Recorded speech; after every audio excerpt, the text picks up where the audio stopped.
কৃতিত্বপূর্ণ অবদানের জন্য এই বছর অন্তর্বর্তী সরকার ৬ জন বিশিষ্ট নাগরিককে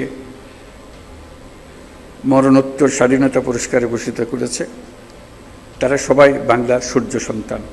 আগামীতে জীবিত অবস্থায় জাতীয় পুরস্কার দেওয়ার নিয়ম চালু করতে অন্তর্বর্তী সরকারের আগ্রহের কথা জানিয়েছেন প্রধান উপদেষ্টা ডক্টর মোহাম্মদ ইউনূস। মরণোত্তর পুরস্কার প্রাপ্তদের দেওয়ার পালা শেষে শুধু জীবিতদের পুরস্কার দেওয়ার নিয়ম করার আশা জানিয়ে তিনি আরও বলেন, জীবদ্দশায় পুরস্কার প্রাপ্তদের এই সম্মাননা গ্রহণ করতে না পারা বেদনাদায়ক। দেরিতে হলেও তাদের সম্মান প্রদর্শন করতে পেরে দেশের সবাই আনন্দিত।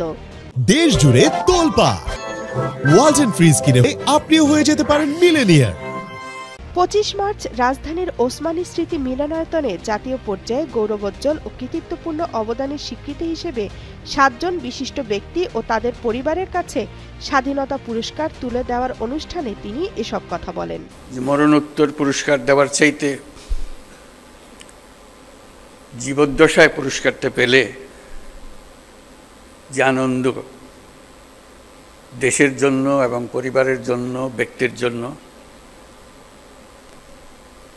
তা মরণোত্তর পুরস্কারে পাওয়া যায় না। অধ্যাপক মোহাম্মদ ইউনূস বলেন, স্বাধীনতা পুরস্কারপ্রাপ্ত ব্যক্তিরা জাতিকে এক মহান উচ্চতায় নিয়ে গেছেন। পুরস্কার দিয়ে শুধু তাদের সম্মানিত করছেন না, বরং জাতি হিসেবে নিজেদের সম্মান তাদের মাধ্যমে পাচ্ছেন। তারা প্রত্যেকেই আন্তর্জাতিক ক্ষেত্রে বহুল পরিচিত। তারা সারা জাতির জন্য অনেক কিছু দিয়ে গেছেন। তাদের কথা জীবদ্দশায় স্মরণ করতে না পারলে একটা অকৃতজ্ঞ জাতি হিসেবে চিহ্নিত হতে হতো। স্বাধীন বাংলাদেশে এখনও ন্যায়ভিত্তিক সমাজ প্রতিষ্ঠা করা সম্ভব হয়নি বলে মন্তব্য করেন প্রধান উপদেষ্টা। ১৯৭১ সালে স্বাধীনতা যুদ্ধের উদ্দেশ্য ছিল একটি ন্যায়ভিত্তিক সমাজ প্রতিষ্ঠা করা, যেখানে আইনের শাসন থাকবে, মানুষের মৌলিক মানবাধিকার নিশ্চিত হবে এবং একটা বৈষম্যহীন সমাজ প্রতিষ্ঠিত হবে। কিন্তু স্বাধীন বাংলাদেশে এখনও ন্যায়ভিত্তিক সমাজ প্রতিষ্ঠা করা যায়নি। দীর্ঘদিন ধরে এই দেশের মানুষকে তাদের ভোটাধিকার থেকে বঞ্চিত করা হয়েছে। দুর্নীতি, লুটপাট ও খুনের রাজত্ব চালিয়ে দেশে একটি ফ্যাসিবাদী সরকার ব্যবস্থা কায়েম করা হয়েছে। জুলাই গণ অভ্যুত্থানের শহীদ ও আহতদের শ্রদ্ধার সঙ্গে স্মরণ করে ডক্টর ইউনূস বলেন, তাদের আত্মত্যাগের কারণে একটি নতুন বাংলাদেশ গড়ার স্বপ্ন দেখার সুযোগ পেয়েছেন।